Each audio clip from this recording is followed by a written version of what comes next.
आज जो सन्माननीय खासदार आणि सन्माननीय आमदार यांनी आजच्या पत्रकार परिषदेमध्ये जी आगपागड केली त्याचं खरं कारण बघता आपल्या लाडक्या मर्जीतील कंत्राटदाराला त्या रस्त्या योजनेचं काम मिळालं नाही, 140 कोटीचं काम मिळालं नाही.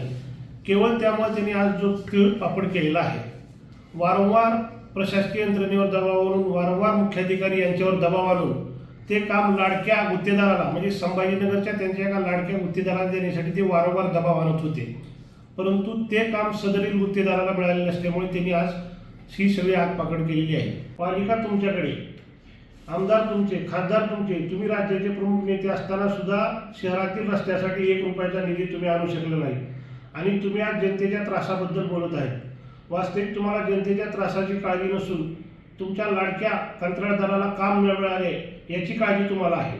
आता परत SIT लावायची मागणी म्हणजे परत चालू होणाऱ्या रस्त्याला, शहरातल्या कामाला हा खीळ घालण्याचा प्रकार आहे. म्हणजे परत रस्त्याच्या कामाला स्थगिती आणायची हे ह्यांच्या मनात दिसतंय. SIT 100% SIT 140 कोटीच्या कामाची करा, त्याचबरोबर आमची काहीच हरकत नाही.